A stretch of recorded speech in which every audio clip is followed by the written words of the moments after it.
अस्सलाम वालेकुम। यूनुस ढागा एक अच्छे जाने पहचाने अफसर के तौर पर सिंध में या वफाक में अच्छी साख रखने वाले ऑफिसर थे। डिप्टी कमिश्नर से शुरुआत उन्होंने खैपुर से की और उसके बाद चलते चलते वो वफाक के पानी और बिजली के सेक्रेटरी रहे। फिर उन्होंने रिटायरमेंट कर ली। अचानक उन्हें सूबाई निगरान वज़ीर की हैसियत से हलफ उठाना पड़ा। यूनुस ढागा एक अच्छे ऑफिसर की साख रखने वाले इंसान को यहाँ ला खड़ा कर दिया गया निगरान वजारत में, जो मैं समझता हूँ कि उनसे बड़ी एक ज़्यादती की गई। यूनुस ढागा ने वजारत लेने के बाद अफसरान को तब्दील करने की कोशिश की, सिस्टम को ठीक करने की कोशिश की, लेकिन पुराना ये जो सिस्टम है उनके आड़े हाथों वो मजबूर हो गए। पुराना सिस्टम सिंध के अंदर मजबूत है, जिसकी वजह से उन्हें एक वजारत वापस लेनी पड़ी।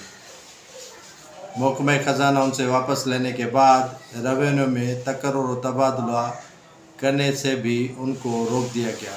उनके secretary, senior member board of revenue और दूसरे अफसरान को भी सख्ती से मना किया गया कि यूनुस ढागा साहब की एक भी न सुने।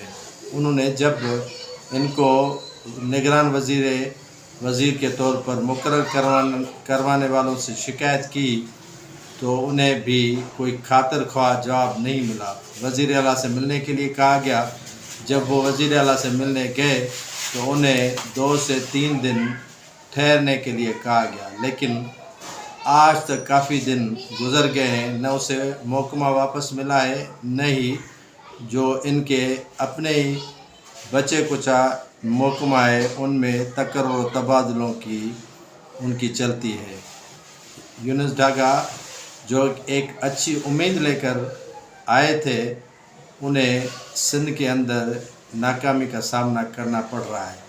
यूनुस ढागा जो एक अच्छी साख रखने वाले ऑफिसर थे, उन्हें हर तरह की नाकामियों का सामना हो रहा है। पहली रुकावट वज़ीर आला है, दूसरी रुकावट वो जो सिस्टम चला रहे हैं। यूनुस ढागा ने धमकी भी दी थी अगर उन्हें ख़जाने के वजारत वापस नहीं दी गई तो वो बाकी महकमों से भी इस्तीफ़ा दे देंगे। ताहाल यह मामला अभी तक वहीं का वहीं लटका हुआ है। न उसे वजारत वापस दी गई है, न उनकी कुछ चलने दी जा रही है।